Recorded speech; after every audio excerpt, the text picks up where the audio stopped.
ये मेरी पहचान है और ये पारुल यूनिवर्सिटी की पहचान है।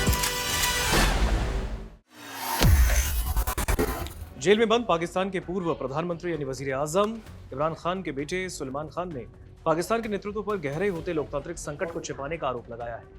उन्होंने कहा कि अधिकारी विरोध की आवाज को दबा रहे हैं जबकि विदेशों में अपनी बेहतर छवि पेश कर रहे हैं। दरअसल एक इंटरव्यू में सुलेमान ने दावा किया कि सरकार वैश्विक मंच पर अपनी छवि चमकाने पर ज्यादा ही तवज्जो दे रही है, जबकि उनके मुताबिक पाकिस्तान में मानवाधिकारों का उल्लंघन जारी है और लोकतांत्रिक संस्थाएं दिन ब दिन कमजोर पड़ रही हैं।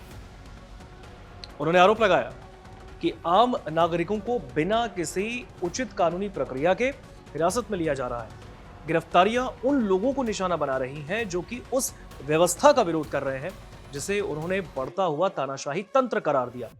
सुलेमान खान की टिप्पणियां ऐसे वक्त में सामने आई जब इमरान खान अप्रैल 2022 में अविश्वास प्रस्ताव के जरिए पद से हटाए जाने के बाद से अगस्त 2023 से कई मामलों में हिरासत में है। उनकी हिरासत पाकिस्तान के राजनीतिक परिदृश्य में विवाद का एक बहुत बड़ा मुद्दा भी बन गई है।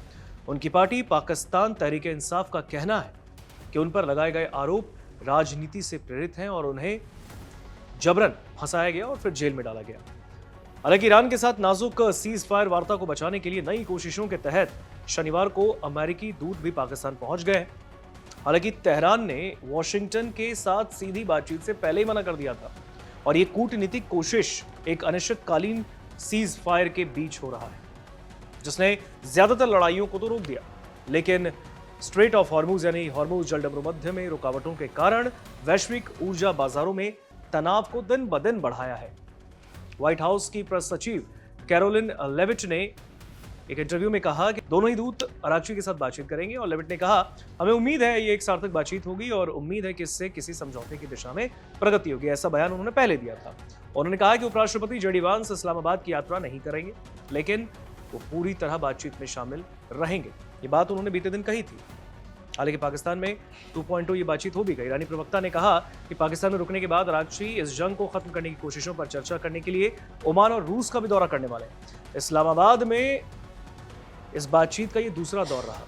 इससे पहले 11 और 12 अप्रैल को पहले दौर की बातचीत बेनतीजा रही थी। इस्लामाबाद में अमेरिका और ईरान के बीच जो बातचीत थी वो 3 अहम मुद्दों पर असहमति के कारण नाकामयाब हो गई, जिनमें तेहरान का ज्यादातर संवर्धित यूरेनियम और उसका परमाणु भविष्य, स्ट्रेट ऑफ हॉर्मुज को फिर से खोलना और लेबनान में इजराइल का जंग शामिल रहा। लेकिन अब एक बार फिर से इस बीच इमरान खान के बेटे सुलेमान ने दावा किया है कि पाकिस्तान की जो सरकार यानी कि शहबाज शरीफ की जो सरकार है वो उन लोगों की गिरफ्तारियां करवा रही है जो कि वहां के तानाशाही तंत्र के खिलाफ आवाज उठा रहे हैं।